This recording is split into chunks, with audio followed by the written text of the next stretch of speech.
Hello everybody, అందరికీ నమస్కారం. Welcome to super doctor. ప్రపంచవ్యాప్తంగా కళ్ల సమస్యలు చాలా మందిని ఇబ్బంది పెడుతున్నాయి.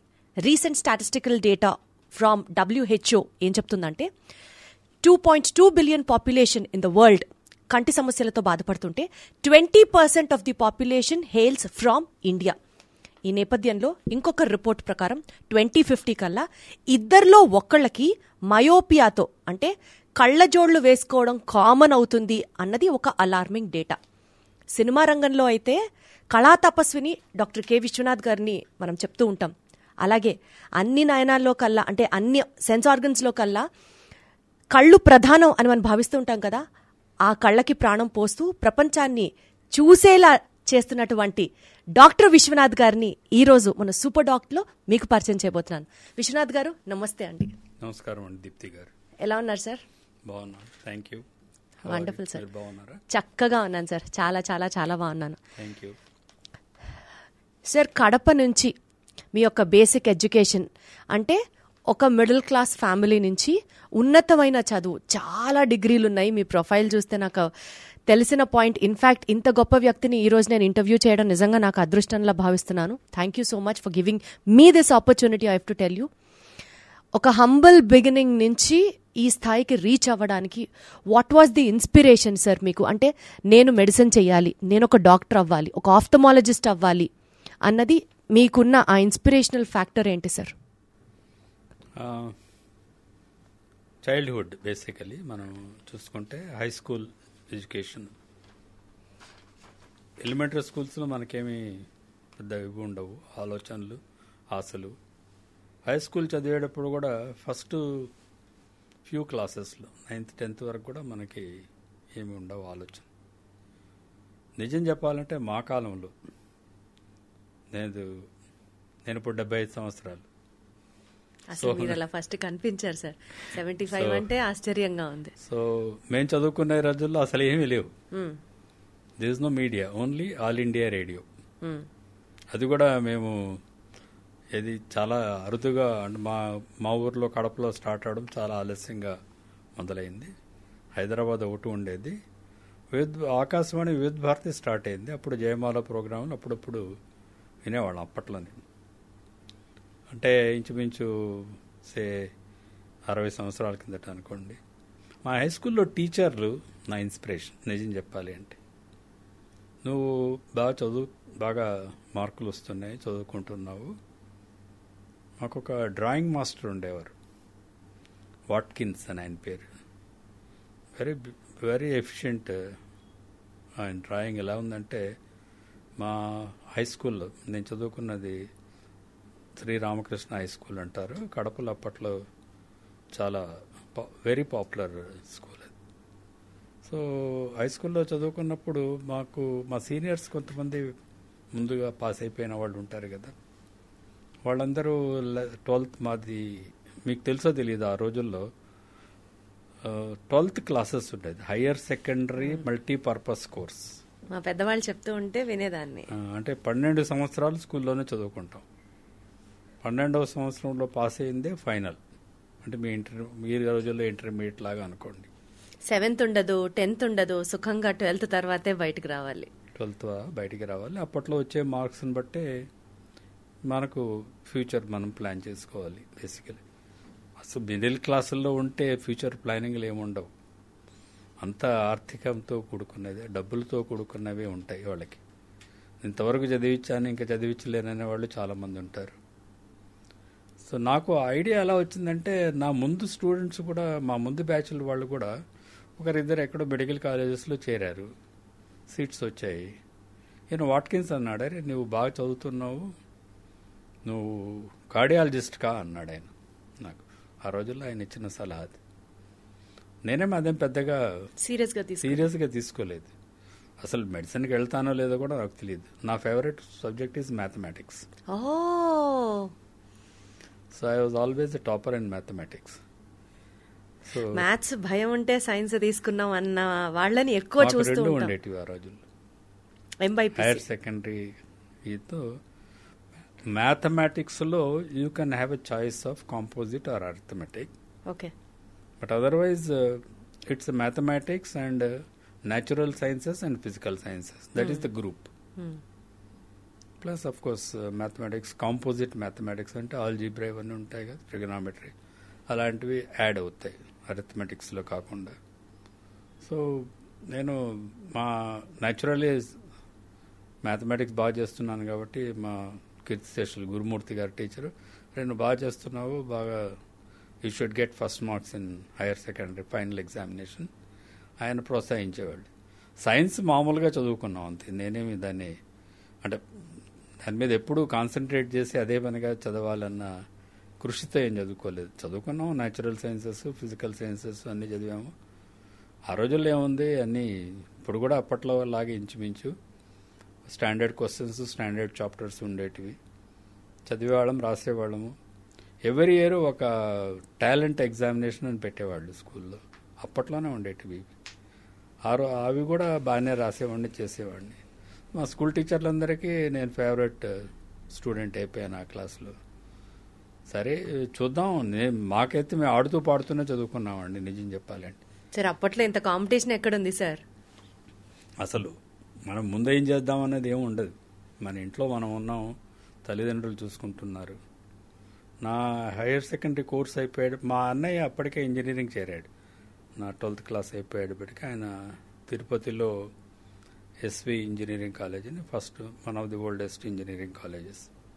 సో ఎప్పుడైనా మన ఇంట్లో ఎవరైనా కూడా మన ముందు ఉన్న వాళ్ళని చూస్తే మనం వాళ్ళ గురించే మనం ఆలోచిస్తుంటాం. వాళ్ళే మనకు మార్గదర్శకుల్లో కూడా ఉంటారు చాలా మిడిల్ క్లాస్. అన్నయ్య ఇంజనీరింగ్ చదివాడు కూడా, నేను కూడా ఇంజనీరింగ్ చదువుతాం వల్లే మ్యాథమెటిక్స్లో మార్క్స్ వస్తే సీట్ వస్తుందంట. ఇలాంటివన్నీ మేము ఆలోచన. సరే నేను అప్పట్లో ఏం అంత సీరియస్ కూడా తీసుకోలేదు, రొటీన్గానే చేసేవాళ్ళం. మామూలుగా 12th క్లాస్ అయిపోయింది, ఏదో దేవుడి దయ వల్ల, ఆశీర్వాదం వల్ల, మా తల్లిదండ్రుల కృషి ఆశీర్వాదం వల్ల నాకు ఫస్ట్ మార్క్స్ వచ్చాయి. District first 555. దాంట్లో వచ్చిన జోక్ చెప్తాను. 555 వచ్చాయని. Out of sir? Out of 700. 700కి 555. So అప్పుడు మా హై స్కూల్ హెడ్ మాస్టర్ ఉండేవారు. హై స్కూలే కాబట్టి హెడ్ మాస్టర్ అని రామూర్తి గారు. ఆయన మంచి స్మోకర్. ఆయన నన్ను దగ్గర పిలిచి, నువ్వు ఎప్పుడైనా సిగరెట్ తాగితే 555 అని ఒకటి ఉంటుంది సిగరెట్, అదే తాగు అని చెప్పాడు. మీరు స్టేట్ ఎక్స్ప్రెస్ 555 అనేది ఆ రోజుల్లో, ఇప్పుడు ఉన్నదో లేదో నాకు తెలియదు. అదే ఒక suppose to be good brand or super brand cigarette ఏమో ఆ రోజుల్లో. సో అలాగే అయిపోయింది. డిస్ట్రిక్ట్ ఫస్ట్ అన్నారు, గోల్డ్ మెడల్ ఇచ్చారు, అన్నీ అయిపోయాయి. ఇంకా ప్రాసెస్ మొదలైంది కాలేజీకి వెళ్ళాలని చెప్పి. అప్పుడు మా నాన్నగారు రిటైర్ అయిపోయారు. ఆయన మామూలు డిస్ట్రిక్ట్ కోఆపరేటివ్ సెంట్రల్ బ్యాంక్లో వర్క్ చేసేవారు. నేను ఇట్లా అప్లై చేయాలి, అన్నయ్య ఉన్నారు కదా, నేను కూడా ఇంజనీరింగ్ కాలేజీకి అక్కడ అప్లై చేయమంటారా?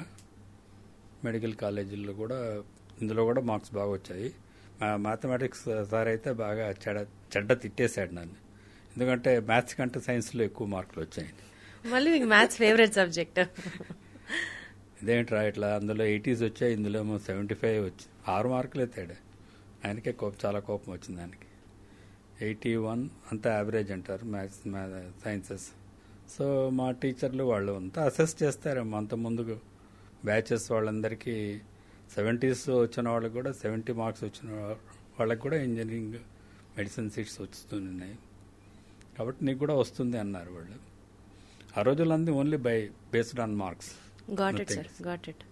So there is nothing like competitive exam. You need to apply. అప్పట్లో 4 గవర్నమెంట్ మెడికల్ కాలేజెస్ ఉండేవి, కర్నూలు, తిరుపతి. అదే సార్, ఇవాళ రోజు 600కి 595 వస్తే కూడా ఫస్ట్ ర్యాంక్ వస్తుందో లేదో డౌట్. అప్పుడు మీకు 700కి 555లో డిస్ట్రిక్ట్ ఫస్ట్ అంటే ఆలోచించండి కాంపిటీషన్ ఎట్లుందో.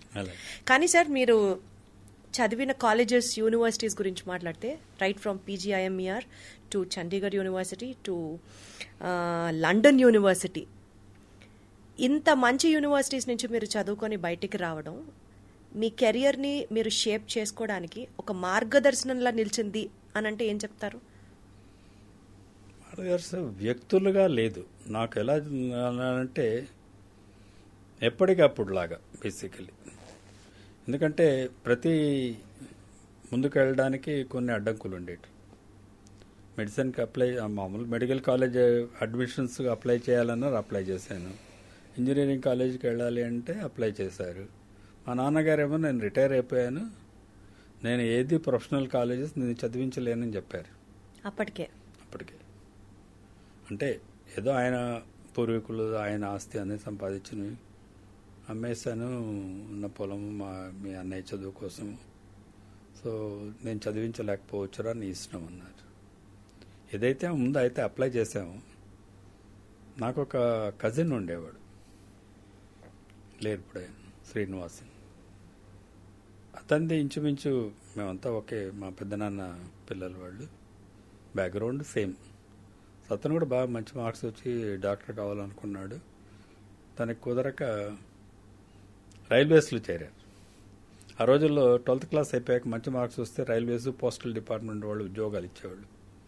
వాడితో మామూలుగా ఏదో ఇలాగ ఊరికి వెళ్ళి మాట్లాడుతుంటే, నువ్వు కూడా అప్లై చేయరా, నీకు కూడా వచ్చేస్తుంది, నేను ఇప్పుడు అసిస్టెంట్ స్టేషన్ మాస్టర్ అయ్యాను, నువ్వు కూడా నీకు వచ్చిన మార్క్స్ రైల్వేస్లో ఖచ్చితంగా వస్తుంది ఉద్యోగం.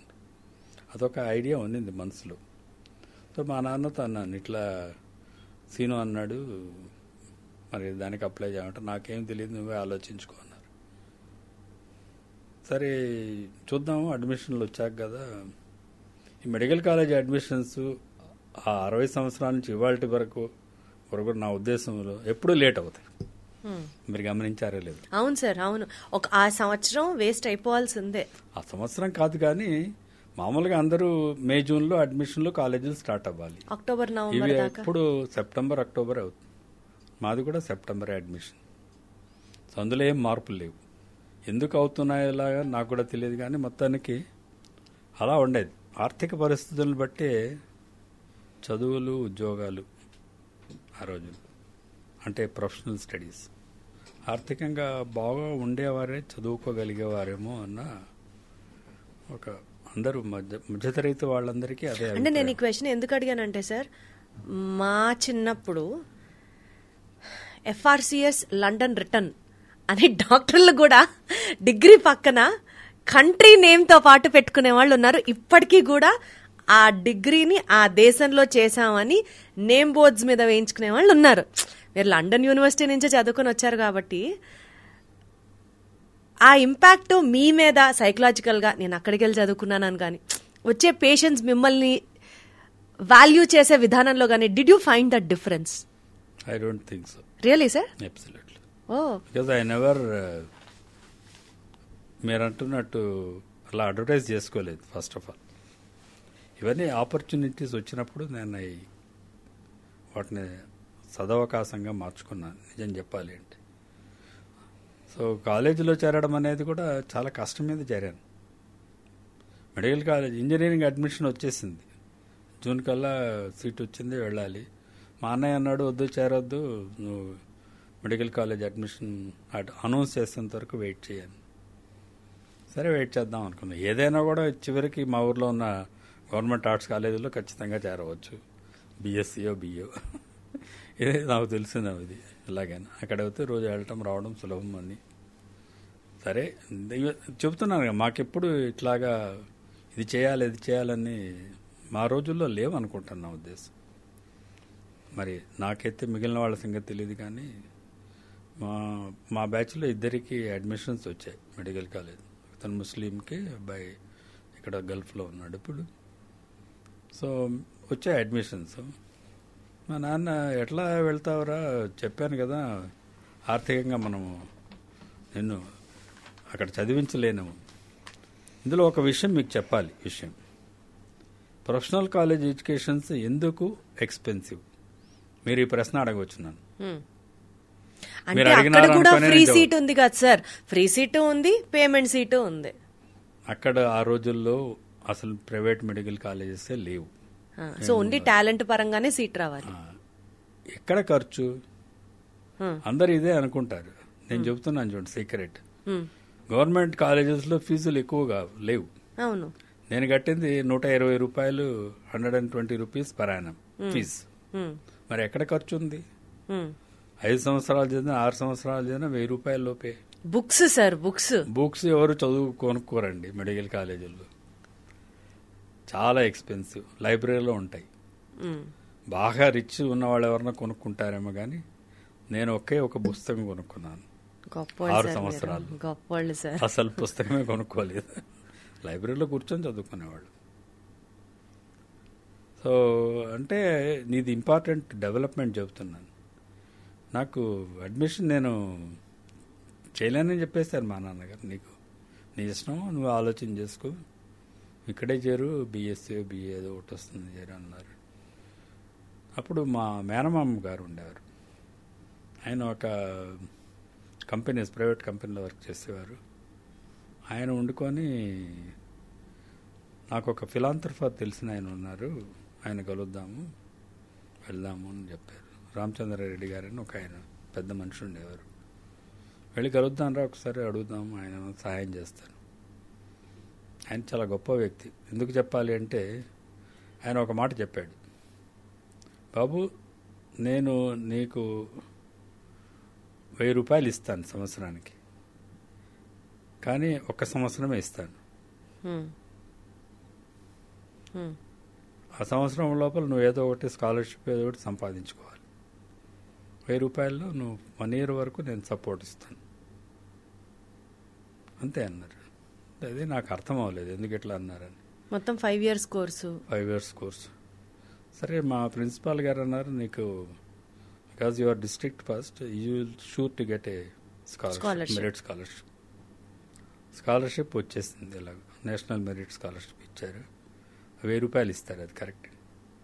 ఆయన చెప్పాడు, ఆయన కూడా సలహా ఇచ్చాడు, అది తీసుకో ఆయన దగ్గర, ప్రస్తుతం 1 సంవత్సరం గడిపోయి ఇయర్ ఎండింగ్ అయిపోయే లోపల నీకు ఆ రోజుల్లో, ఈ రోజుల్లో ఎలా ఉందో నాకు తెలియదు కానీ ఆ రోజుల్లో స్కాలర్షిప్స్ ఇయర్ ఎండింగ్లో ఇచ్చేవారు. అంతే సార్. ఇప్పుడు కూడా అలాగే ఉందా?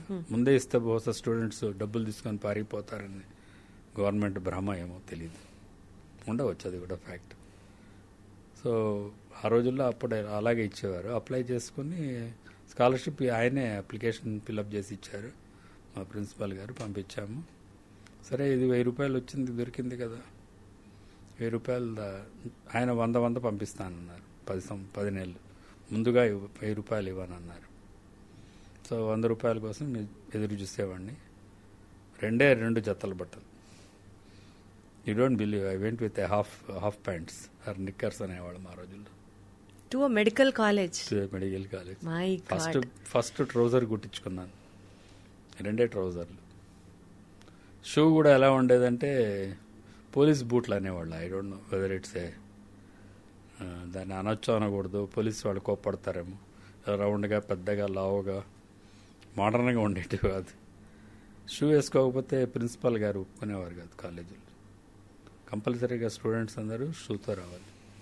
ఆ 2 జతలతో అలాగే గడిపేశాను. జీతం అందులో వచ్చిన దాంతో 120 రూపాయలు ఫీజు కట్టాను. హాస్టల్ ఎంత ఉంటుంది ఊహించగలరా? మెస్ 60 రూపాయలు, 60 rupees per month hostel fee. 100 రూపాయలే కదా సార్ మీకు వచ్చిన స్కాలర్షిప్? మరి 40 రూపాయలు మిగిలింది అలా ఉంచుకోవాలి, దాచుకోవాలి, లాండ్రీకి దానికి ఖర్చులు. అచ్చా. సో 100 రూపాయలు, 60 రూపాయలు దీనికి, 60-70 రూపాయల మధ్య ఇది బిల్లు. 30 రూపాయలు మిగిలింది దాచిపెట్టుకోవాలి. అంతే. అదృష్టవత ఏం దురలవాటు పడలేదు కాబట్టి బయటపడిపోయాము. దాంతో ఎప్పుడైనా బయటకు వెళ్ళి కాఫీ తాగడానికి దానికి ఫ్రెండ్స్తో కలిసి బయటకు వెళ్ళి కాఫీ తాగడం అంటే కూడా అరుదే. మా కాలేజీలో ఉన్న క్యాంటీన్లో తాగేవాళ్ళు. అక్కడ కొంచెం క్యాంటీన్లో ఎప్పుడు కన్సెషన్ రేట్లోనే ఉంటాయి కాబట్టి. సో బేసికల్గా అంత కష్టపడుతూ చదువుకున్నారు కాబట్టి you know the value of money. That is the essential thing, basic underline. Got it sir.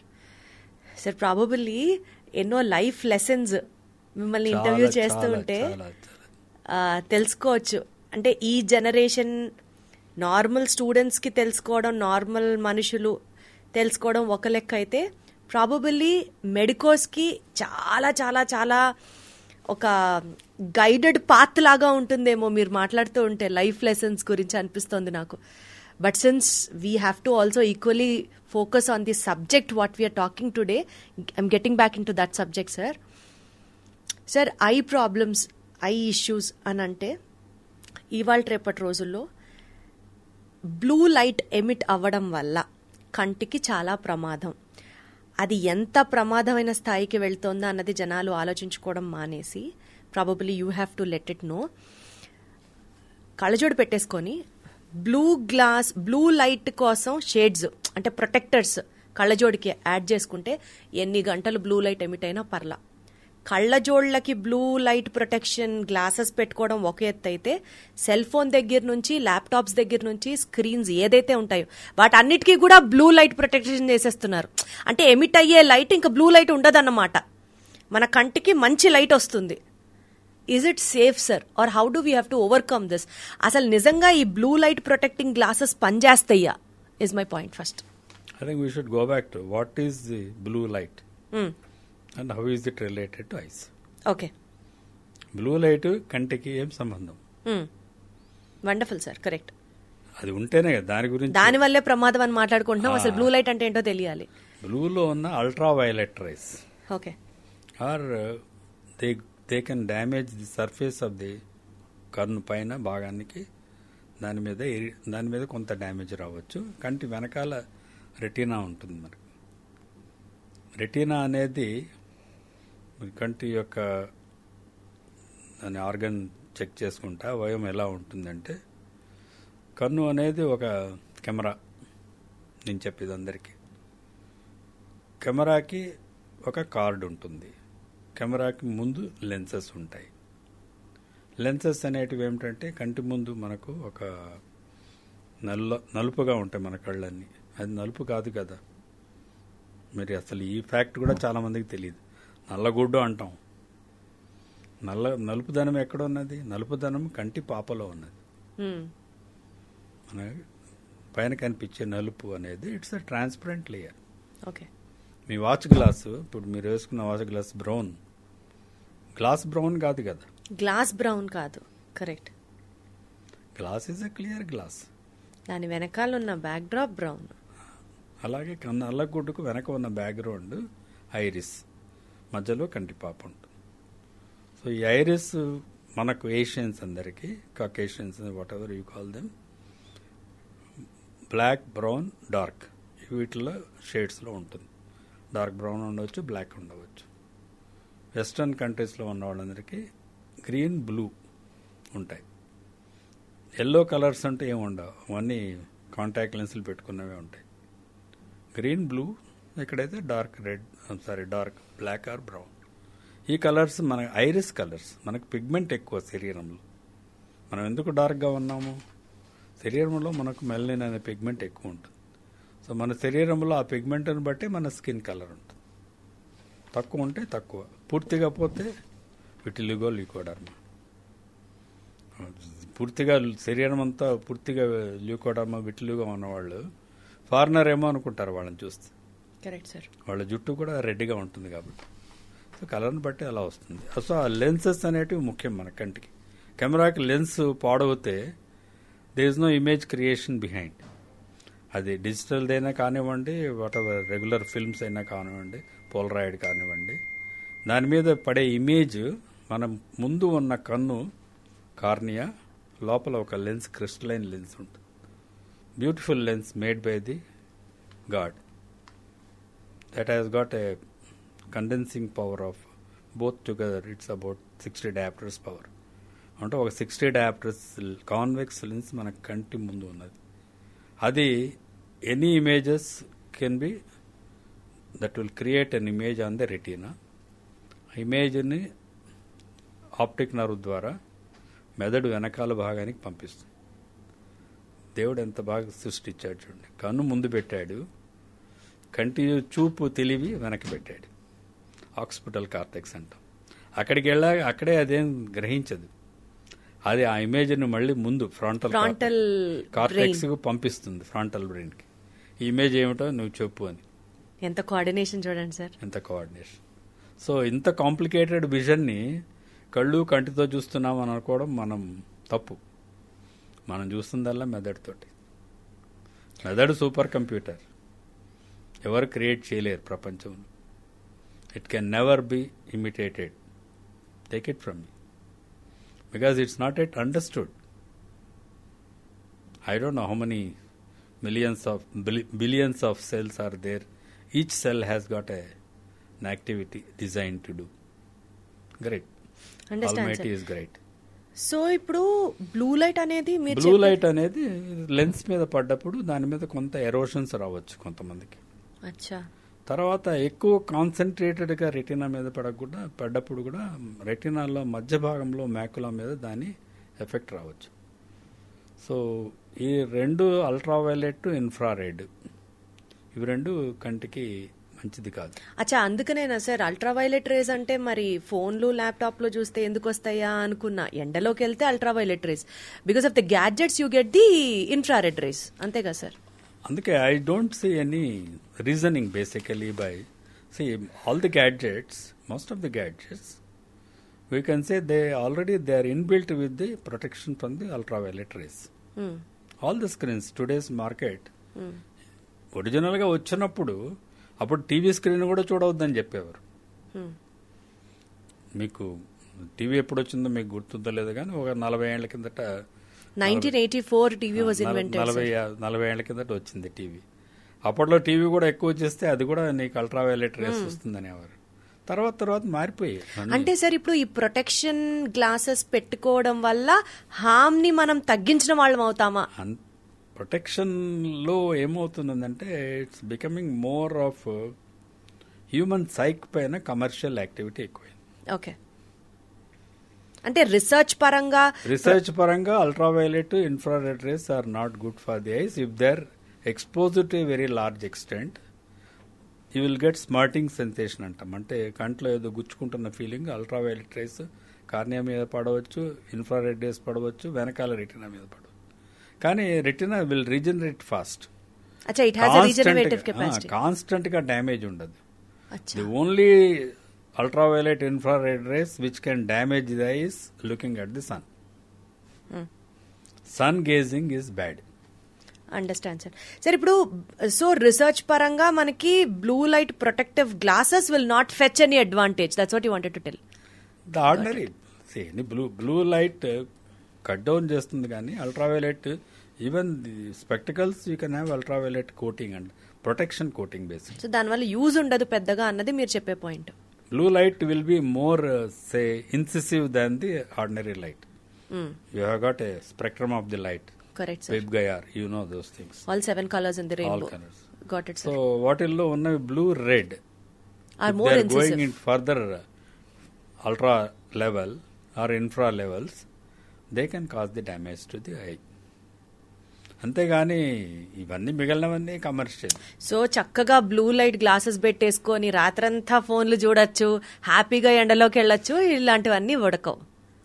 Got it sir. Sir coming to the second point sir, cataract operations, అంటే క్యాట్రాక్ట్ అనే దాని గురించి మాట్లాడితే సార్ ఓన్లీ పెద్దవాళ్లకే వస్తుందా sir ఈ cataract అనేది? అసలు what is this cataract?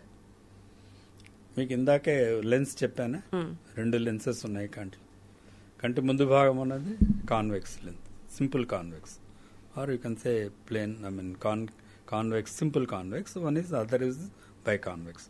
లోపల ఉన్నది బై కాన్వెక్స్, అది కంటి పాప వెనక ఉంటుంది, పీపుల్ వెనక. Natural clear crystalline lens. అది మెల్లిగా ఒపేసిటీ వస్తుంది. కొన్ని మీరు అడిగారు, అవి తర్వాత చెబుతాం. అప్పుడే పుట్టిన వాళ్ళకి కూడా క్యాట్రాక్ట్ రావచ్చు. సో అది చెప్తాను తర్వాత. ఆ లెన్స్ క్లియర్గా ఉండకుండా మసక బారుతూ రావడాన్నే క్యాట్రాక్టస్ ప్రాసెస్. లోపల ఉన్న నార్మల్ క్రిస్టలైన్ లెన్స్ అంటాం. అంటే crystalline is nothing but clear lens basically, which is formed by the sort of layers of fibers and then transparent fibers and then some fluid inside the, all that is the anatomy physiology అనుకోండి. అది అవసరం లేదు మనకు.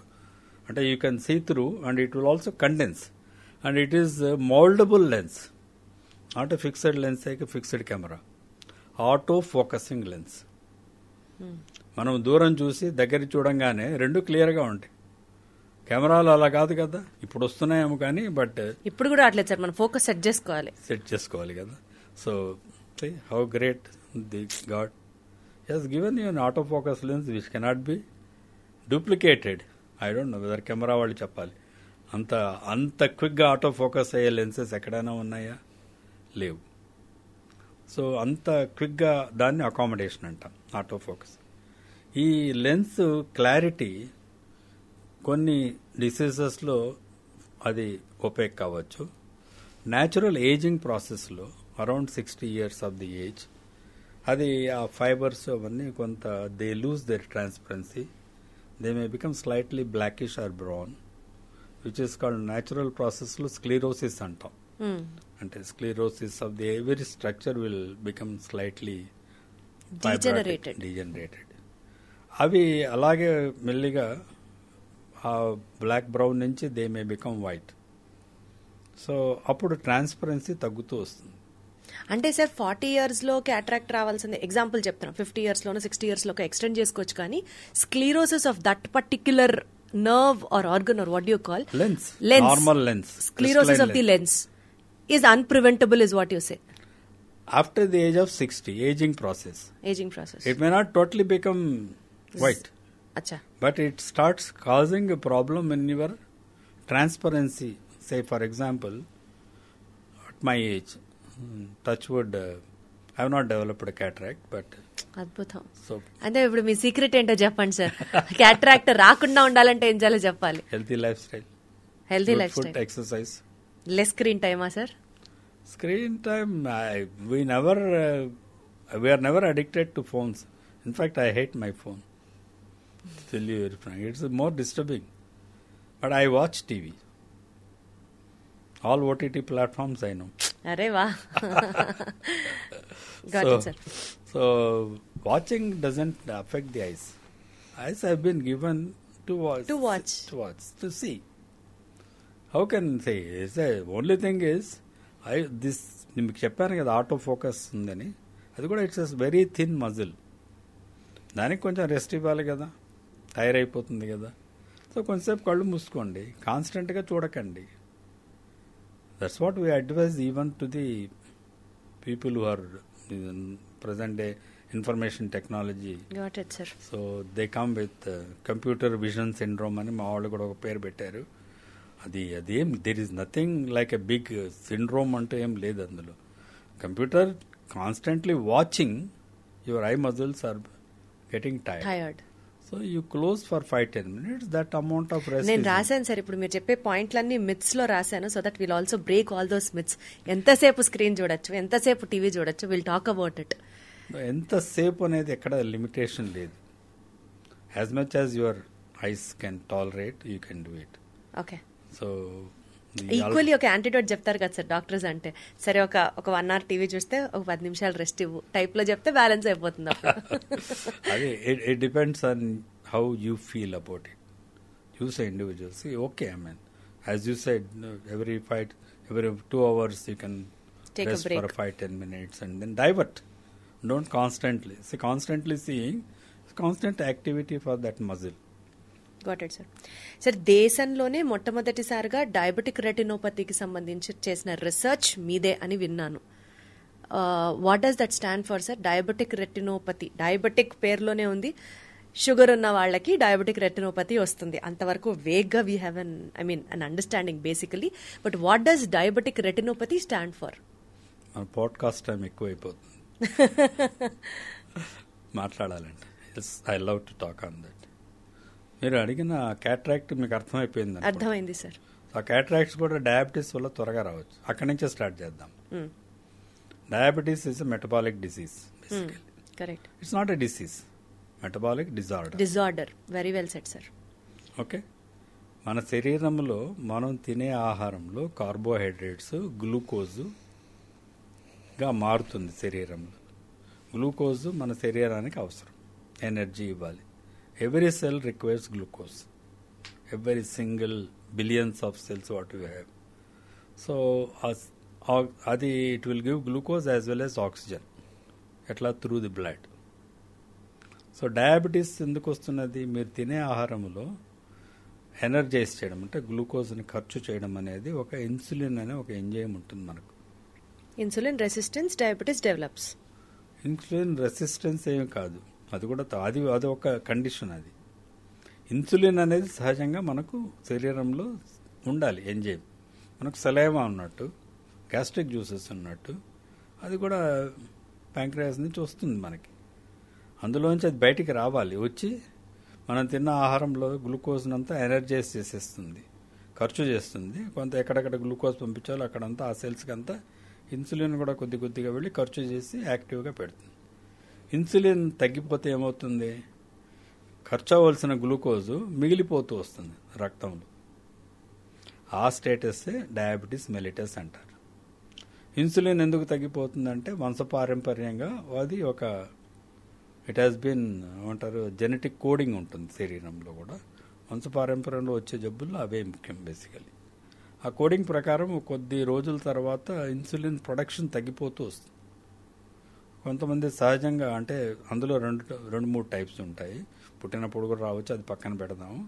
Adult diabetes గురించి మాట్లాడుకుంటే insulin dependent, non insulin dependent అని రెండు స్పెసిఫిక్గా ఉంటాయి మేజర్ క్లాసిఫికేషన్లో. ఇన్సులిన్ డిపెండెంట్ అంటే ఇన్సులిన్ బాగా తగ్గిపోతే ఇన్సులిన్ ఇవ్వాల్సి వస్తుంది. నాన్ ఇన్సులిన్ డిపెండెంట్ అంటే ఏజ్ రిలేటెడ్ అంటాం. 50-60 ఏళ్ళకి చాలా మందికి వంశపారంపర్యంగా ఆ కోడ్ ఉన్నవాడికి ఆ సెల్స్ హైలైట్స్ ఆఫ్ లాంగరాన్ సెల్స్ ఉంటాయి. అవి తక్కువ రిలీజ్ చేస్తుంటాయి. అవి యూ కెన్ కాల్ ఇట్ హరాకిరి అనుకోండి. ఆ సెల్స్ అంతకవే తగ్గిపోతుంది, అవి లోపల పనిచేయడం మానేస్తాయి అన్నమాట. ఇన్సులిన్ లేదు, sugar reserves in the body keep on increasing. కాబట్టి మనం ఏం చేయాలి, తక్కువ కార్బోహైడ్రేట్స్ తీసుకోవాలి. ఆర్ తీసుకున్న కార్బోహైడ్రేట్స్ని ఎక్సర్సైజ్ చేసి కరిగించాలి. ఇది basic philosophy of diabetes treatment. ఇవి రెండూ చేయకపోతే శరీరంలో ఉన్న బ్లడ్లో ఉన్న గ్లూకోజు బ్లడ్లో ఉంటుంది కదా. బ్లడ్లో నార్మల్ బ్లడ్లో ఆర్బీసీ అని ఉంటాయి, రెడ్ బ్లడ్ కార్పసల్స్, హిమోగ్లోబిన్ అని ఉంటుంది, అది అందరికీ తెలిసిండేది. ఈ హిమోగ్లోబిన్లోకి వెళ్తుంది ఇది గ్లూకోజ్. అది గ్లూకోజ్ అందులోకి వెళ్ళిపోతే మనం ఎక్కువ ఆహారం తీసుకున్నప్పుడు ఏమనిపిస్తుంది మనకి, మత్తుగా ఉంటుంది. హిమోగ్లోబిన్ కూడా మత్తు వచ్చేసింది. అది గ్లూకోజ్ నాకు చాలా దండిగా ఉన్నది, నేను పనిచేయడం మానేస్తాను. ఉదాహరణకు చెప్తున్నాను. అది గ్లూకోజ్ ఇవ్వాలి, ఆక్సిజన్ ఇవ్వాలి. ఆక్సిజన్ ముఖ్యంగా ఇవ్వాలి శరీరంలో తెలుసు. ఆక్సిజన్ క్యారీయింగ్ కెపాసిటీ అంటాం హిమోగ్లోబిన్, అది తగ్గిపోతుంది. దాంట్లోకి గ్లూకోజ్ చేరుతుంది దాన్ని, కాబట్టి అది గ్లైకేషన్ ప్రాసెస్ అంటాం. అది కాదు, దాన్ని ముఖ్యంగా glycated haemoglobin, got it sir, HbA1c అని ఉంటుంది. అది ఎస్టిమేట్స్ చేసుకుంటూ ఉండాలి. For every 3 months you get the HbA1c rate. That's a customary. అందరూ ఎప్పుడో అప్పుడు చేసుకోవచ్చు. డయాబెటీస్ ఫ్యామిలీ హిస్టరీ ఉన్న వాళ్ళు ఫ్రీక్వెంట్గా అట్లీస్ట్ 1 in 6 months చేసుకుంటూ ఉంటే మనకు ఐడియా ఉంటుంది. మీరు ఎప్పుడైనా రిపోర్ట్ చూస్తే అందులో 5, 5.5, 6 ఎలా ఇస్తారు. 5 ఉంటే మీకు డయాబెటీస్ వచ్చే సూచనలు లేవు. 5.5 ఉంటే రావచ్చు. 6 ఉంటే డయాబెటీస్ ఉన్నదే ఆల్రెడీ. 8 అంటే అన్కంట్రోలబుల్. 7 లోపల ఉంటే జీవితాంతం సుఖంగా ఉంటారు. HbA1c అనే మార్కర్ని 7%, అది పర్సంటేజ్ అంటే ఎంత పర్సంటేజ్ హిమోగ్లోబిన్ గ్లైకేట్ అయింది అని ఒక లెక్క అన్నమాట. ఇది పెట్టుకుంటే శరీరంలో డయాబెటీస్ రిలేటెడ్ కాంప్లికేషన్స్ అన్నీ పోతాయి. మన శరీరంలో బాగా సెన్సిటివ్ ఆర్గన్స్ వచ్చేసి retina and brain and kidneys. ఈ 3 essential organisms.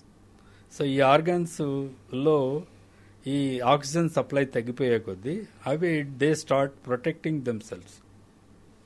So oxygen carrying capacity తగ్గిపోయినప్పుడు ఆక్సిజన్ హిమోగ్లోబిన్ ఇస్తాట్ మీరే అన్నారుగా మత్తుగా ఉంటుందని.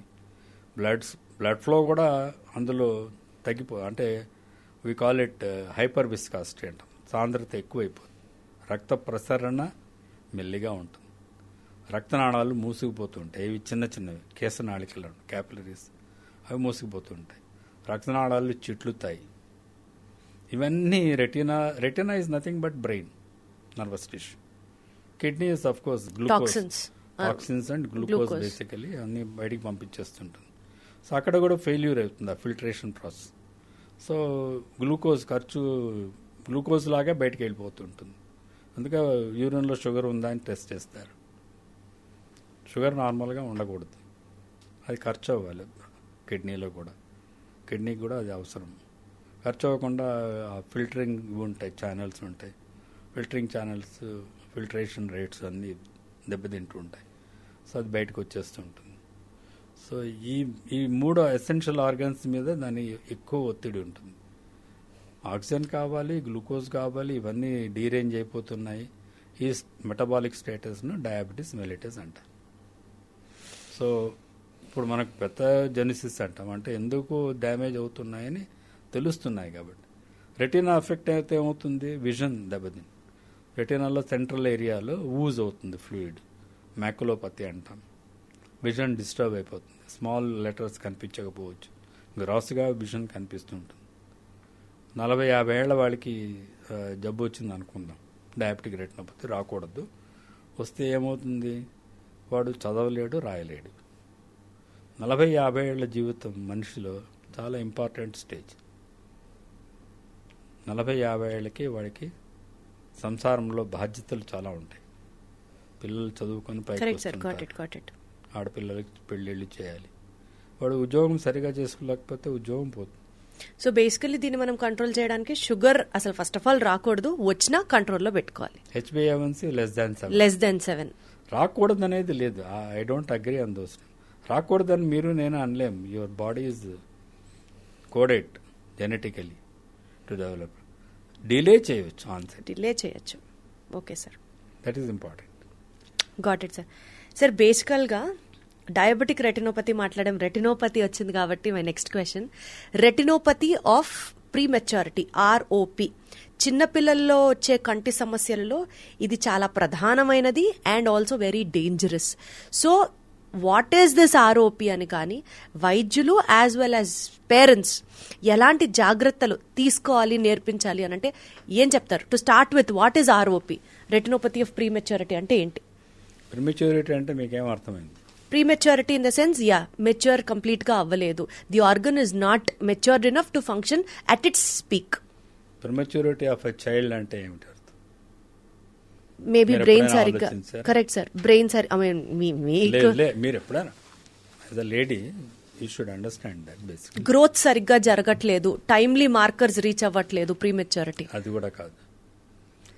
మన బేబీ డెవలప్మెంట్లో ఎన్ని నెలలకు బేబీ డెవలప్ అయ్యి డెలివరీ అవుతుంది? 9 months కంప్లీట్ అవ్వాలి. 9 months కంప్లీట్ అవ్వాలంటే somewhere 10th month. 9th month తర్వాత కొద్ది రోజుల్లో డెలివరీ అవుతుంది సహజంగా కదా. అంతే సార్. అంటే అప్పటికి కంప్లీట్ డెవలప్మెంట్ పూర్తిగా డెవలప్ అయింది అని అర్థం. Prematurity is for that child development. So ఇప్పుడు ఏమవుతుంది, 9 నెలల తర్వాత పుడితే శిశువు ఆరోగ్యంగా పెరిగింది, డెలివరీ బయటికి రావడానికి ప్రోగ్రామ్ అయింది, బయటికి వస్తుంది delivery, normal delivery, whatever delivery. You will delivery కష్టం అవుతే సిజేరియన్ చేయడం, ఇవన్నీ ఇంకా it's a hornet's nest. I don't want to discuss. Natural delivery is the best. This is my advice to all women. Don't go in for caesarean. Is a అంటారు చిట్కా వైద్యం, అది చేసుకోకూడదు. Natural delivery is natural. దేవుడు natural డెలివరీయే పెట్టాడు, caesarean అని ఎప్పుడు ఇవ్వలేదు ఎవరికి. మనం క్రియేట్ చేసాం దాన్ని, షార్ట్ కట్. సో ఆ ప్రిమెచ్యూరిటీ డెలివరీ కూడా జరగవచ్చు. ఆ ప్రిమెచ్యూరిటీ ఎప్పుడు మేమంటామంటే 7 నెలలకే డెలివరీ అయిపోతుంది. 280 రోజులు కంటే తక్కువ టైంలో డెలివరీ అవ్వడానికి ఏదో ప్రాబ్లం వచ్చి డెలివరీ అవుతే child is not ready to survive in the world. అంతే, బయటకు వచ్చి తనంతట తను ఊపిరి పీల్చుకొని పెరగాలి. అది జరగదు అది. సో అది ప్లస్ బర్త్ వెయిట్ తక్కువ ఉంటుంది. శరీరంలో మనకు నార్మల్గా కనీసం ఒక 3 కిలోల వెయిట్, 2.5 to 3 కిలోస్. ఇండియన్స్లో తక్కువే ఉంటుంది వెయిట్. మినిమం 3 కిలోల వెయిట్తో చైల్డ్ ఉంటే హెల్దీ చైల్డ్ అంటాం. సో 2.5 గ్రామ్స్ కంటే 2.5 కిలోస్ కంటే తక్కువ ఉన్నది 2500 గ్రామ్స్ అనుకుందాం. తక్కువ ఉన్నది అంటే ఆ శిశువుకి బయట వచ్చి సర్వైవ్ అయ్యే ఇది శక్తి తక్కువగా ఉంటుంది అని అర్థం. సో ప్రిమెచ్యూర్ చైల్డ్ని ఏం చేస్తారు మీరు కూడా గమనించారు, ఇంక్యుబేటర్లో పెడతారు సార్. ఇంక్యుబేటర్లో పెడతారు, ప్రొటెక్ట్ చేస్తారు, కొంత డెవలప్ బయట కావాలి, నుంచి సపోర్ట్ ఇస్తారు. తల్లిపాలే ఇవ్వాలి, వేరే ఏం పాలు ఇవ్వకూడదు. తల్లిపాలలో ఉన్నది చాలా మంచి శ్రేష్టమైంది. ఫస్ట్ డెలివరీ అయిన రోజు నుంచి మీకు తల్లులకి పాలు వస్తాయి. కొలెస్ట్రాల్ అది చాలా ఎసెన్షియల్. దాంట్లో ఉన్నంత యాంటీబాడీస్ శరీరంలో ఇంకెవరు ఇవ్వలేరు. ఏ మిల్క్ పౌడర్ ఇవ్వలేదు, అది ఇచ్చి తీరాలి. ఈ రోజుల్లో మీకు తెలుసో తెలియదు, తల్లిపాల బ్యాంక్స్ కూడా వచ్చాయి. అవును సార్, వింటున్నాం. కరెక్ట్.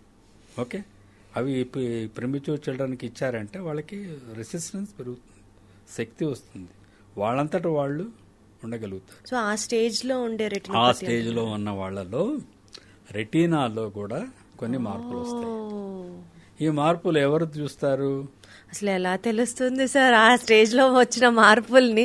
కనీసం ఆ బేబీ చెప్పడం ఇంపాసిబుల్, తల్లి తండ్రి గుర్తించడం కూడా ప్రాబబుల్లీ ఇంపాసిబుల్. ఇంక్యుబేటర్ లో బేబీని పెడితే పీడియాట్రిషియన్ కూడా ఇంపార్టెంట్ తెలియదు, గైనకాలజిస్ట్ కు తెలియదు. ఎలా కదా? Absolutely sir, correct.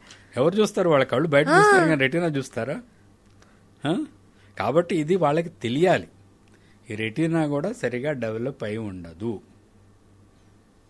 దాన్నే రెటినోపతి ఆఫ్ ప్రిమెచ్యూరిటీ అంటారు. మన ఇలా కళ్ళు ఇలా ఉంటే ఈ మధ్య పోస్టీరియర్ పోల్ అంటాం. ఈ సెంట్రల్ ఏరియా కొంత డెవలప్ అయింది, పెరిఫరీ అంతా ఇంకా డెవలప్ కాలేదు. అది 36 వీక్స్ తర్వాతే డెవలప్ అవుతుంది. పుట్టిన తర్వాత కూడా అందరికి కూడా కొంత డెవలప్ అవుతూ వస్తుంది పెరిఫరియల్ రెటీనా. ఈ భాగానికి అంతా ఆక్సిజన్ వెళ్ళాలి. ఇది డెవలప్ అవ్వలేదు, బ్లడ్ వెజల్స్ అక్కడ ఆక్సిజన్ ఇవ్వటం లేదు, బయటకు వచ్చేసింది బిడ్డ.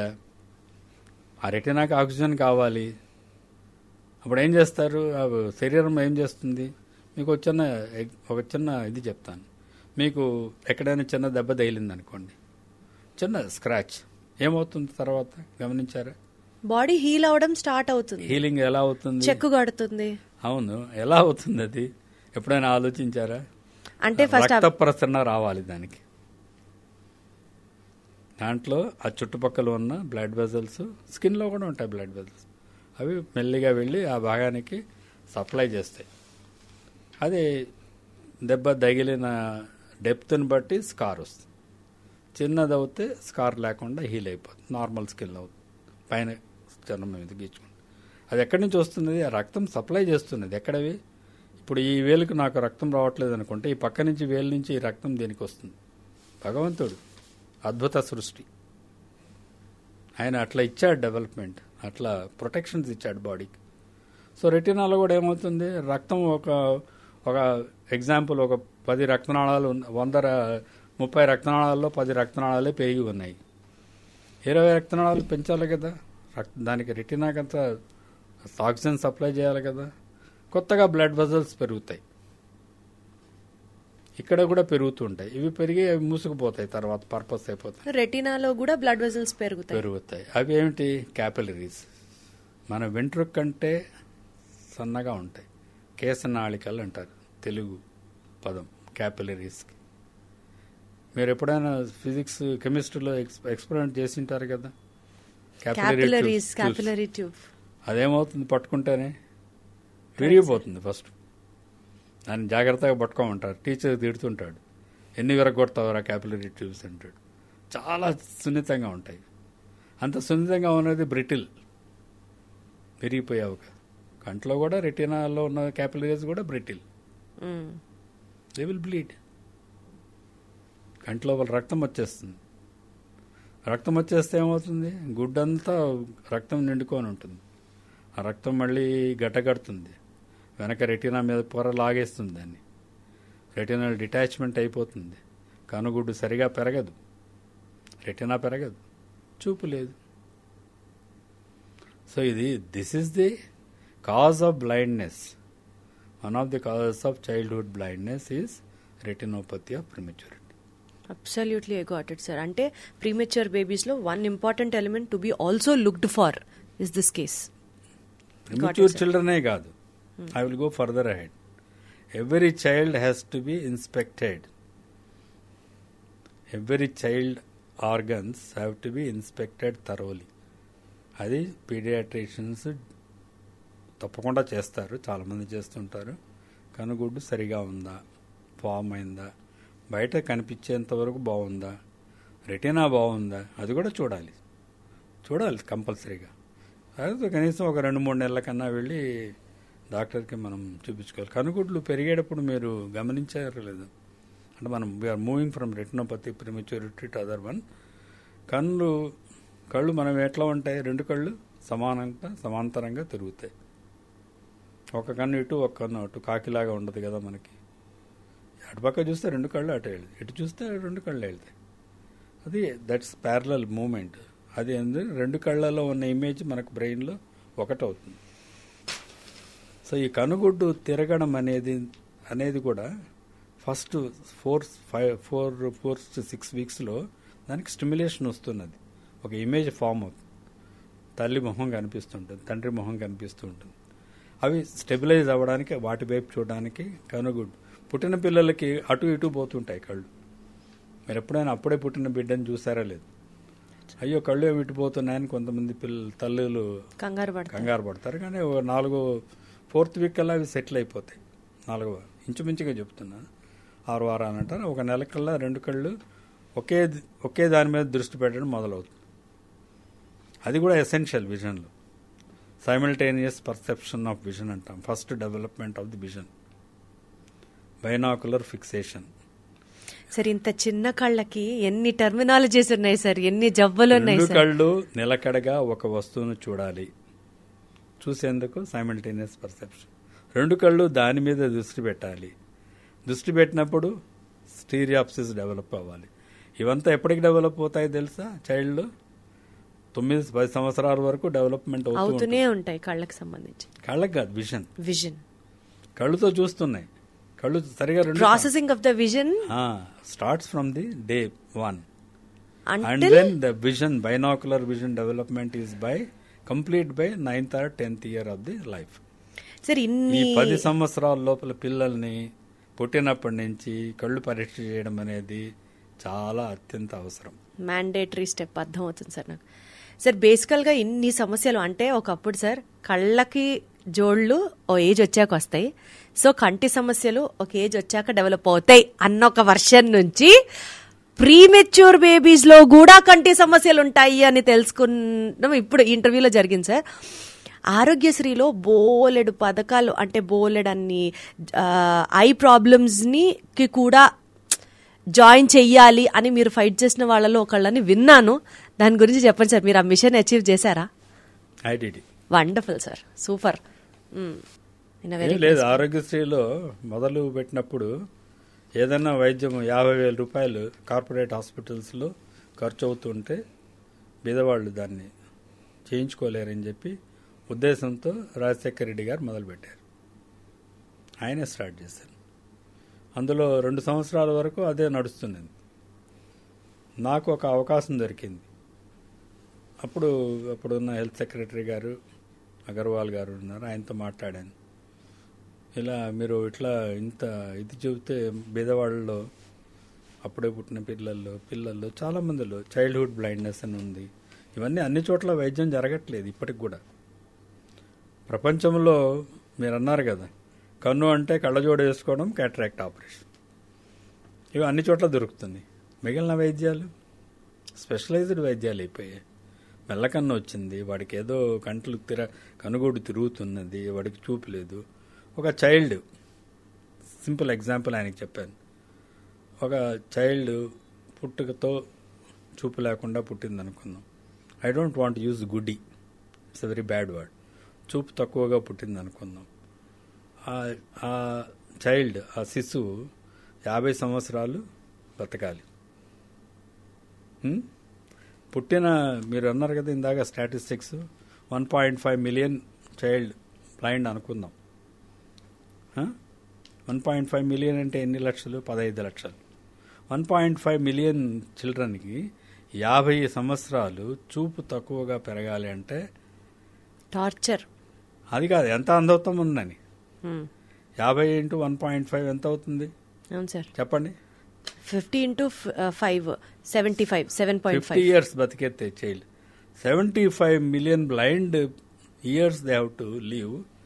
That is the you have to look at that blindness. అదంత ఎంత భారం అది? చైల్డ్కి భారం, ఫ్యామిలీకి భారం, సంఘానికి భారం, ప్రభుత్వానికి భారం. ఇదే చెప్పాను. సో అట్లాంటివి ముందు గుర్తుపట్టాలి, వాటికి వైద్యం చేయగలిగేస్తారంటే బాగా చెప్పావు. I will give one chance for you to present this matter when there is a review meeting. You come and then present.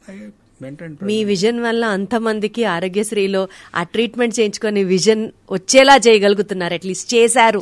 You are successful that way. జబ్బులు ఉన్నాయి, రెటినా జబ్బులు ఉన్నాయి, గ్లకోమా ఉన్నది. వాటన్నిటికీ అందరికీ అందుబాటులో లేదు. సో డాక్టర్ సిద్ధవతం సిద్ధరామయ్య గారు కానీ, డాక్టర్ డిటి నాయక్ గారు కానీ మీకు ఎలా పరిచయం అండి? సిద్ధవతం సీతారామయ్య గారు మా బావగారు, మా అక్కయ్య. DT Nayak is my guardian angel. Guardian angel, such a beautiful word sir, guardian angel. I had lot of difficulties in the first 2 years in the college. So ఇక్కడ పీజీ చేసేటప్పుడా? అండర్ అయ్యేటప్పుడే. ఓ ఆయన ఈ సైడ్ అంటే సింపుల్గా చెప్తున్నాను, హాస్టల్లో డబ్బులు కట్టకపోతే, డబ్బులు రాకపోతే, మధ్యలో గ్యాప్లో డబ్బులు సరిగా రాకపోతే ఉండనివ్వరు, బయటికి పంపించేస్తారు. అప్పుడు ఆయన మేము ముగ్గురం ఇద్దరే ఉండాలంటే నేను మధ్యలో చాప వేసుకొని పడుకునేవాడిని, నా రూమ్లో ఉండిపోనేవాడు. సో అప్పటి నుంచి మా స్నేహం అలాగే ఎన్నేళ్ళు, 60 ఏళ్ల పాటి, మేము 55 ఏళ్ళు అనుకోండి, చూపించి 60 వేసుకోవచ్చు. కాలేజ్ చేరినప్పటి నుంచి ఇప్పటి వరకు ఆయన చేసిన సహాయాన్ని నేను ఎప్పుడు మర్చిపోలేదు. ఇప్పుడు కూడా మేము we are still very good friends.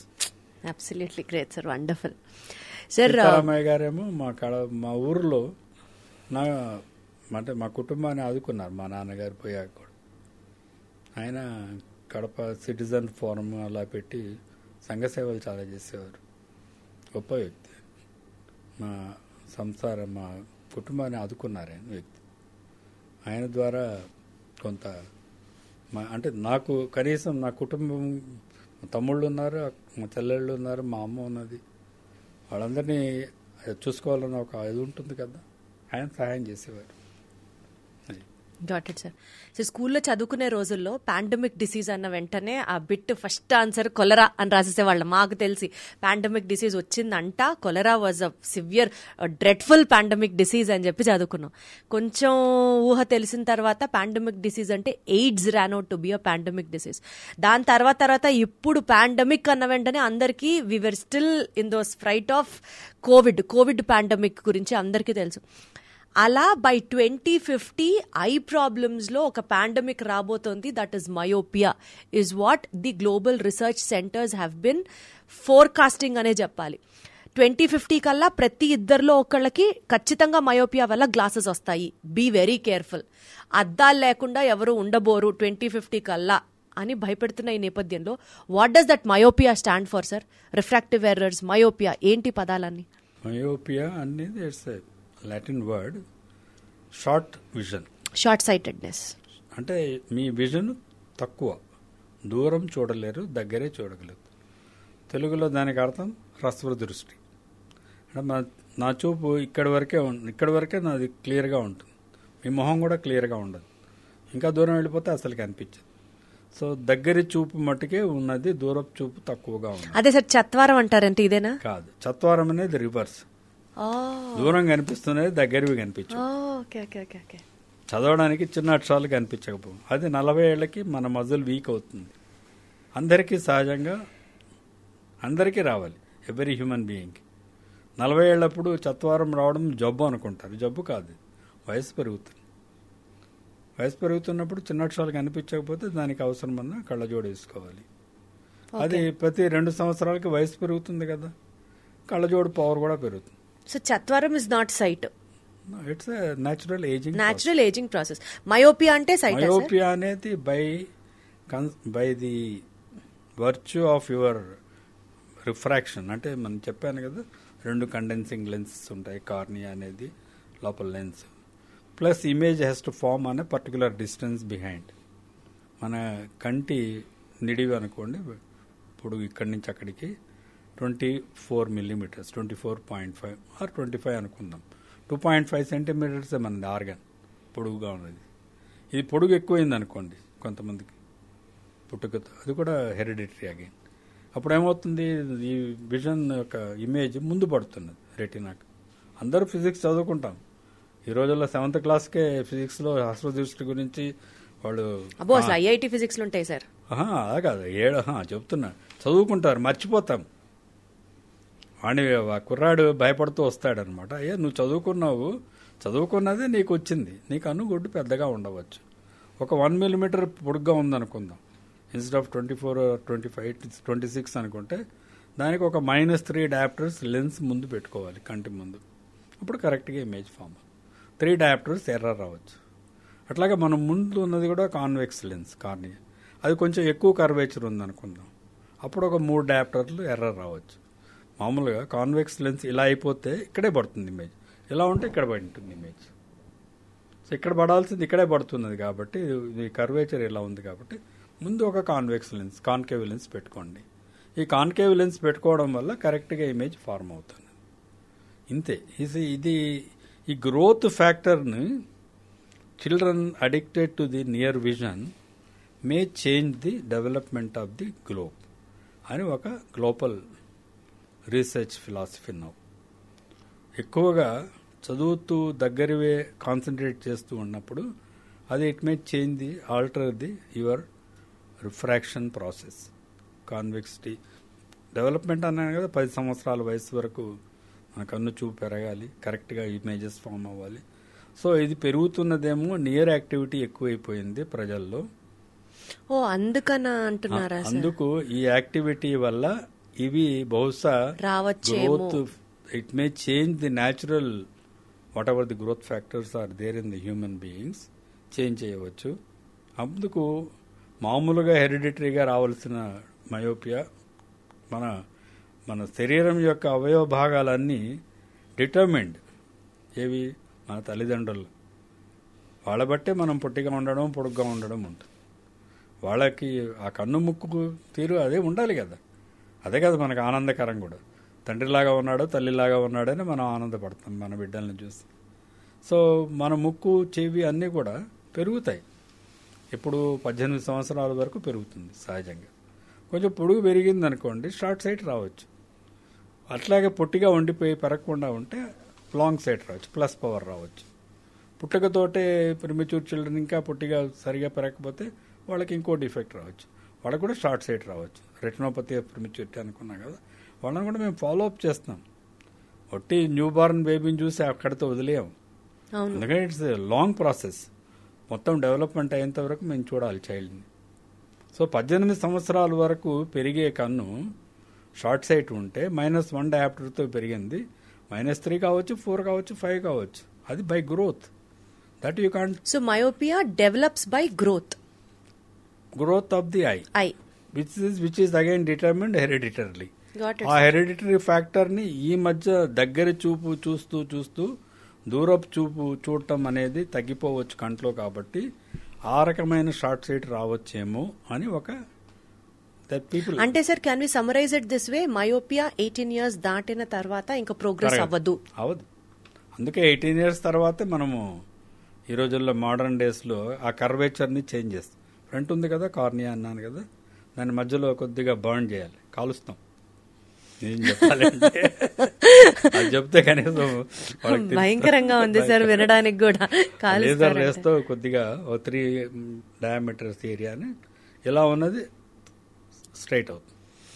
So ఆ కాన్కేవిటీ తగ్గినప్పుడు షార్ట్ సైట్ కూడా కరెక్ట్ అయిపోతుంది. ఎక్కువ కాన్కేవ్ ఉన్నది కాస్త తక్కువ కాన్కేవిటీ చేస్తాం. దానికి రకరకాల వైద్యాలు వస్తున్నాయి. Got it sir. సో బేసికల్ గా దగ్గరవే చూస్తూ ఉండడం కాకుండా దూరంగా చూసే వాటికి కూడా మనం అలవాటు పడితే చేసుకుంటే ఇలాంటి కొత్త కొత్త ప్రయోగాలతో ఉన్న ఎక్స్పెరిమెంట్లు అంటే ఆ ట్రీట్మెంట్లు మన మీద జరగవు. ఇవన్నీ కాస్మెటిక్ వాల్యూస్. మనం have moved into that correction of the refractive error. But otherwise also sir myopia కూడా రాదు కదా మీరు చెప్పినట్లుగా లాంగ్ విజన్ ని అలవాటు చేసుకుంటూ ఉంటే. At least if you have to make it a part of your lifestyle. Healthy growth ఉండాలి, healthy habits of doing everything, physical activity ఉండాలి పిల్లల్లో. మాట్లాడుకుందాం సార్ దాని గురించి కూడా. I have a very dedicated question. Growth, health for eyes, golden words, అది definitely will talk about it. Sir కొన్ని myths రాసుకున్నాను జనరల్ పబ్లిక్లో కానీ ఇన్స్టాగ్రామ్లో కానీ నాకు వచ్చిన మెసేజెస్తో కానీ. If I have to debug them, మీరు అవన్నీ డీబగ్ చేయాల్సి వస్తే ఏం చెప్తారు? ఫస్ట్, టీవీ దగ్గరగా చూడడం వల్ల కంటి చూపు పోతుంది. దగ్గరగా ఎందుకు చూస్తున్నారు అన్నది గమనించాలి కదా. ఇందాకే చెప్పారు మీరు. దూరం కనిపించకపోతే దగ్గరికి వెళ్ళి చూస్తారండి, అదే ఇండికేషన్ షార్ట్ సైట్ ఉందని. ఫస్ట్ పిల్లల్ని చెప్పలేరు కదా. పిల్లలకి స్కూల్లో బ్లాక్ బోర్డ్ మీద అక్షరాలు రాస్తారు. ఇది వెరీ ఇంట్రెస్టింగ్ స్టోరీ, మీకు తెలుసుకోవాల్సింది అందరూ. వాడేం చేస్తారు, వాడు కొంచెం పొడుగ్గా ఉన్నాడు అనుకోండి, మీలాగా పొడుగ్గా ఉంటే వెనక్కి కూర్చోబెడతారు స్కూల్ క్లాస్ రూమ్లో. అంటే ఆఫ్ కోర్స్ ఈరోజు బ్లాక్ బోర్డ్ రాయటం అవన్నీ అది కూడా డిజిటల్ బోర్డు సార్. అదే కానీ ఒక డిస్టెన్స్ నుంచి దూరం నుంచి చూడాల్సిన అవసరం ఉంటుంది. పొడుగ్గా ఉన్నవాళ్ళు వెనక్కి కూర్చోబెడతారు, అది కనిపించదు. అప్పుడు ఏం చేస్తారు మీరు, పక్కన చైల్డ్ రాసుకుంటుంటే అది చూసి రాసుకుంటాం. వాడు తప్పు రాస్తే నువ్వు తప్పు రాస్తావు, నీకు వాడికి తక్కువ మార్కులు వస్తే నీకు తక్కువ మార్కులు. ఇది టీచర్లు ఒక్కోసారి గమనిస్తారు. వాడు రాసింది ఏంటి చదవరా అంటే చదవలేడు. అప్పుడు పేరెంట్స్ని పిలిచి చెప్తారంటే కొంత ఏమంటారు రెస్పాన్సిబుల్ టీచర్స్ అయితే గమనిస్తారు. రెస్పాన్సిబిలిటీ లేని వాళ్ళు పట్టించుకోరు. వీడే స్కూల్కి వెళ్ళి ఇంటికి వెళ్ళి చెబుతాడు, రోజు చెప్తూ ఉంటాడు ఇంట్లో, నాకు బోర్డు మీద రాసేది కనిపించిన ఏం లేదరా బాగానే ఉంటుంది, ముందుకెళ్ళి కూర్చో చూసుకో. ఇలాగా ఉంటుంది మన perceptions of the problems of the children. కాబట్టి చైల్డ్ని ఫస్ట్ క్లాస్ నేను ముందే చెప్పాను, ఇంకా చైల్డ్ వారినప్పటి నుంచే చూడాలి. కనీసం ఫస్ట్ క్లాస్ చేర్చేటప్పుడన్నా ఎల్కేజీ యూకేజీ ఎప్పుడన్నా ఒకసారి ఐ విజన్ చెక్ చేయించుకోవాలి. Got it sir, got it. Second point sir, క్యాట్రాక్ట్కి మందులతో చికిత్స చేయొచ్చు. ఏజింగ్ ప్రాసెస్ కదా, సో మందులతో అవ్వదు, సర్జరీ పడాలి. మందులు ఏమన్నా ఏజింగ్ కాకుండా కాపాడితే అవి దీనికి కూడా హెల్ప్ఫుల్గా ఉంటాయి. మసూరి, తేనె, రోజ్ వాటర్, క్యాస్టర్ ఆయిల్ కళ్ళని ఆరోగ్యంగా ఉంచుకోవడానికి అప్పుడప్పుడు కొన్ని చుక్కలు కళ్ళలో వేసుకోవాలి. నాకు తెలియదు కానీ ఈ వైద్యం గురించి నాకు తెలిసిందల్లా కంటికి కన్నీరు ముఖ్యం. కన్నీరు 24 గంటలు కంట్లో ఉంటుందని మీకు తెలుసా? అవును సార్, మాయిస్ట్గా ఉంటాయి కళ్ళు. నిద్రపోయినప్పుడు కూడా ఉంటాయి నీళ్ళు. మామూలుగా కళ్ళు తెరిచినప్పుడు అవి ఎవాపరేట్ అయిపోతాయి. ఈ భాగంలో కంటికి కొలికిలో వెనక భాగం గుడ్డు పై నుంచి అవి స్రవించి నెమ్మదిగా ఫిల్మ్ లాగా ఫార్మ్ అయ్యి రెప్ప చివర, మీరు రెప్ప లాగి చూసుకుంటే వచ్చిన హోల్ ఉంది. Correct sir. కెనాల్కుల పంక్టం అంటాం. అందులో నుంచి ముక్కులోకి వెళ్ళి ముక్కులో ఉన్న వేడిలో ఎవాపరేట్ అయిపోతాయి ఇన్ నానో క్వాంటిటీస్. ఇవి సహజంగా కంటికి అవసరమైన లిక్విడ్. ఓకే, అదేం చేస్తుంది, they will keep the structures which is transparent. మనకు ముఖ్యం మీ కళ్ళు మెరిసిపోతున్నాయి, లైట్ వెలుగు వచ్చిందంటే ఎందుకు అది? Because your tear film is actually causing good coverage on the cornea, keeping it healthy. అది తగ్గిపోయింది అనుకుందాం, మీరు ఇవన్నీ వేస్తారేవో, దే ఆర్ నాట్ ఐసోటానిక్ చెప్తున్నా. కెమికల్లోకి వెళ్దాం కాంపౌండ్. అవి నార్మల్ ఏంటి, నార్మల్గా కన్నీళ్ళు ఎలా ఉంటాయి, ఉప్పగా ఉంటాయి. అంటే that is acidic, not acidic, salt, alkaline. Correct, salts are alkaline. Okay, alkaline just ఒక 7.25 అలా ఉంటుంది.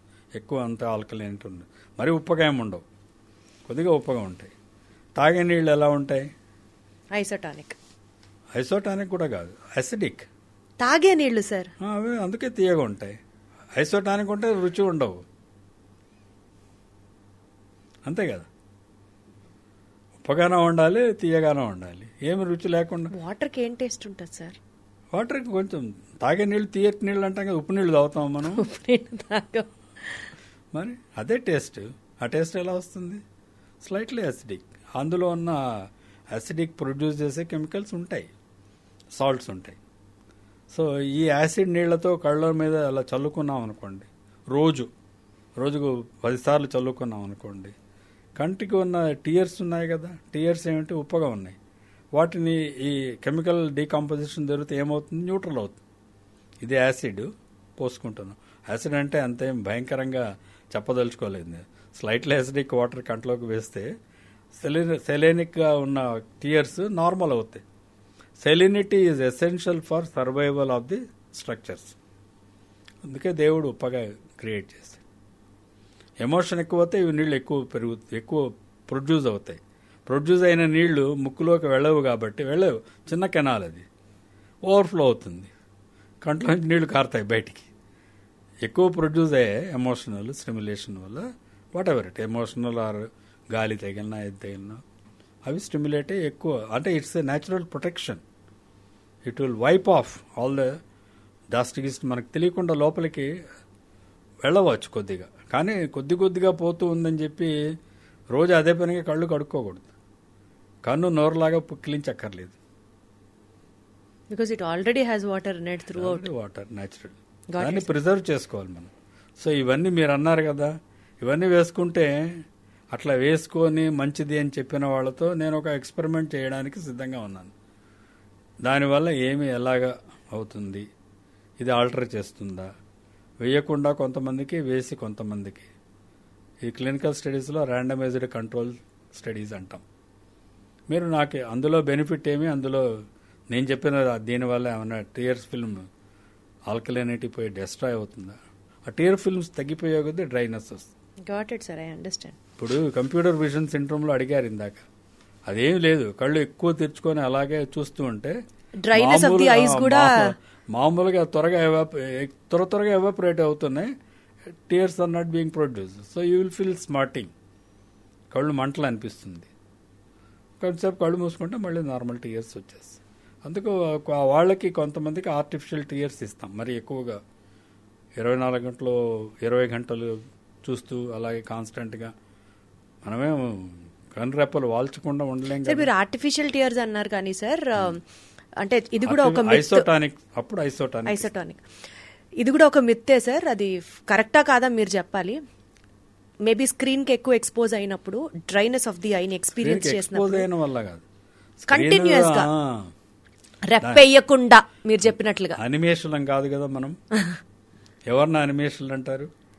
దేవతల్ని. వాళ్ళు రెప్పలేరట, రెప్పలు వాళ్ళకేమన్నా దేవుడు అలా పెట్టాడము. రెప్పలు తెరుచుకొనంతా కూడా కాన్స్టెంట్ గా కంట్లో వాళ్ళ నీళ్లు స్పష్టంగానే కనిపిస్తుందేమో. అంటే నా పాయింట్ సార్, అలా డ్రైనెస్ ఆఫ్ ది ఐస్ వచ్చినప్పుడు బ్లింక్ చేస్తే సరిపోతుంది అనేది మీరు చెప్తున్నారు. కళ్ళని బాగా నలుపుకుంటే, రుద్దుకుంటే అప్పుడు ఆటోమేటిక్ గా కొంత తేమ వస్తుంది. That is a very good practice అని అంటారు. దాన్ని ఏం చెప్తారు? గట్టిగా నలుపుకోవడం అంటే సెన్సిటివ్ ఆర్గన్, దాన్ని ఎందుకు గట్టిగా నలవడం? కళ్ళు రెప్పలు కొడితే ఈజీ కదా. కంటి రెప్పలు మూసుకునేసి కొద్దిగా ఐస్ లాగా పెట్టుకున్నా, చల్లని నీళ్లు బట్ట పెట్టుకున్నా కూడా అది కొంత సేద తీరుతుంది surface. That is better than urgent గా నలిపేసే ఎక్కర్లేదు కళ్ళని.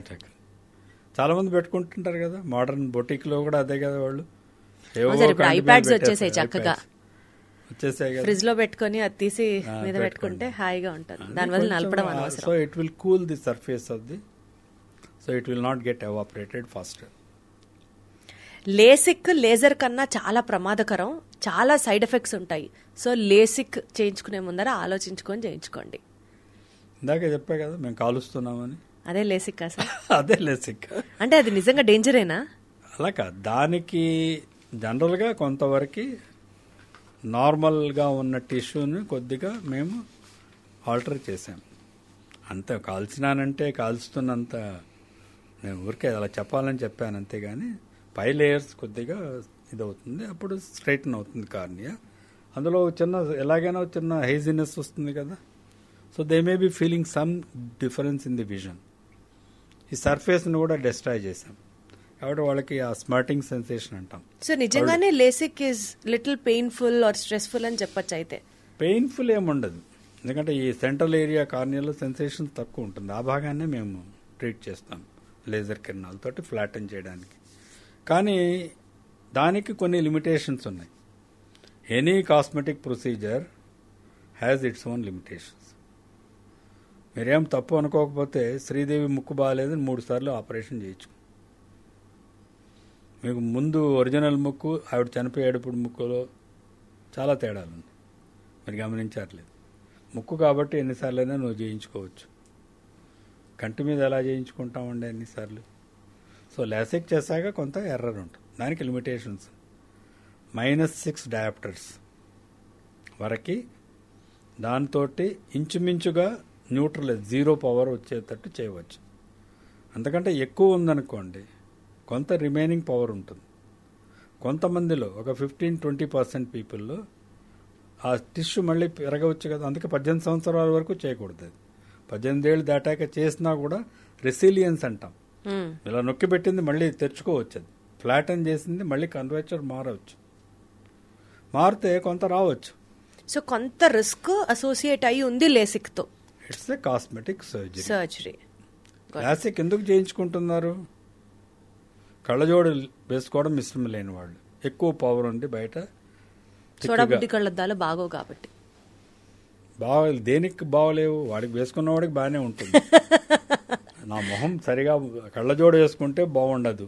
అదే సార్ మీరు అన్నారు కదా కాస్మెటిక్ యాంగిల్ అని. 100% it's a cosmetic surgery, it's not a regular corrective surgery. So కొంతవరకు you can use it as a corrective surgery if it's a professionally required or job wise అవసరం ఉందనుకోండి. కొంత కరెక్ట్ చేసుకోవచ్చు, ఉద్యోగం సంపాదించుకోవచ్చు. ఎందుకంటే ఇదివరకు రోజుల్లో కొంత పవర్ ఉంటే వాళ్ళని డిస్క్వాలిఫై చేసేవాళ్ళు, especially for the government services. So అట్లాంటి వాటిలో there is no harm doing. Got it sir. కానీ వాళ్ళకి 40 ఏళ్ళకి మళ్ళీ చత్వారం వస్తుంది, అంటే ఇంకా జీవితాంతం కళ్ళజోడు లేకుండా ఉందాం. షార్ట్ సైట్ రాదు, ఇంకా లేసర్ చేయించినా లేసిక్ చేయించినా షార్ట్ సైట్ ఉన్నది తగ్గుతుంది, ఎంతో కొంత మిగలవచ్చు అంతకుముందు ఉన్న దాన్ని బట్టి.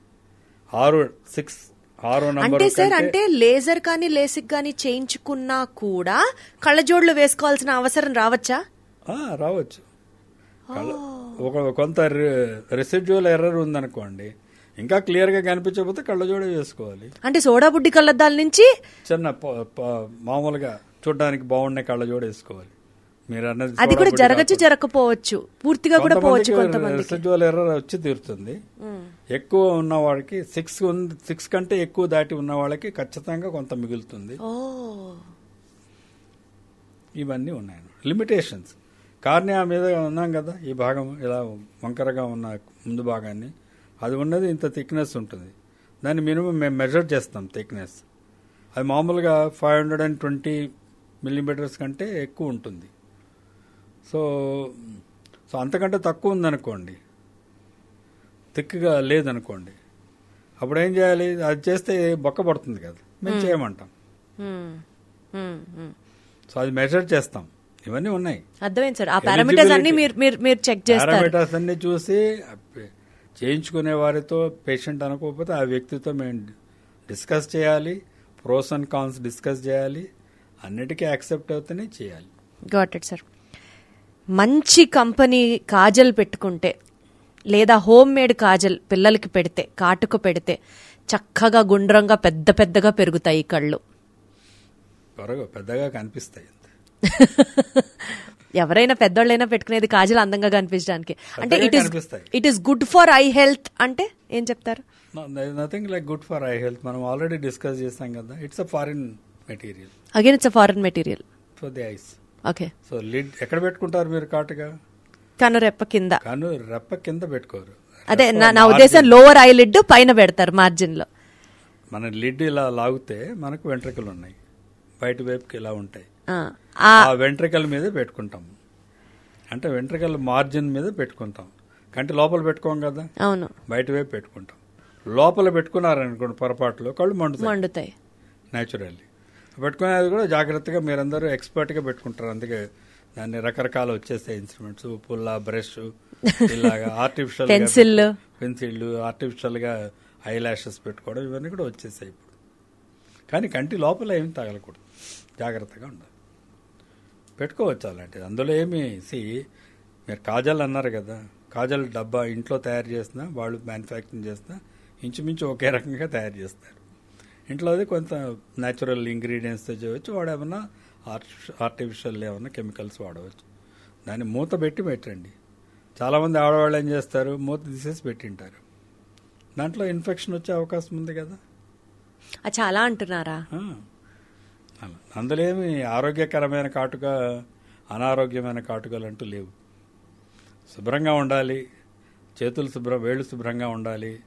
మీరు పెట్టుకునే వాట్ ఎవర్ బ్రష్ పెన్సిల్ అవన్నీ శుభ్రంగా క్యాప్ మూసి పెట్టాలి.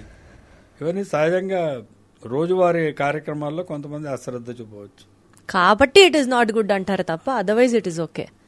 ఓకే, క్యారెట్స్ విపరీతంగా తింటే కళ్ళు పర్ఫెక్ట్ గా పనిచేస్తాయి. తప్పు. ఇప్పుడు దాకా వచ్చిన మిత్స్ అన్ని తప్పులే సార్. అన్ని జనాలు ఎలా ఫాలో అవుతున్నారంటే నిజంగా కావాలి, ఏది కరెక్టో ఏది తప్పో తెలియాలి. వైటమిన్ ఏ అనేది క్యారెట్స్ ఎక్కువ ఉంటుంది.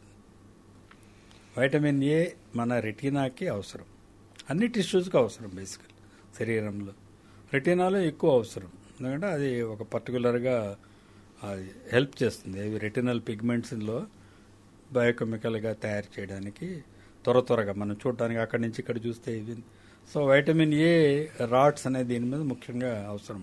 రాడాప్సిన్ అనే ఒక కెమికల్ తయారవుతుంటుంది శరీరంలో కాన్స్టెంట్.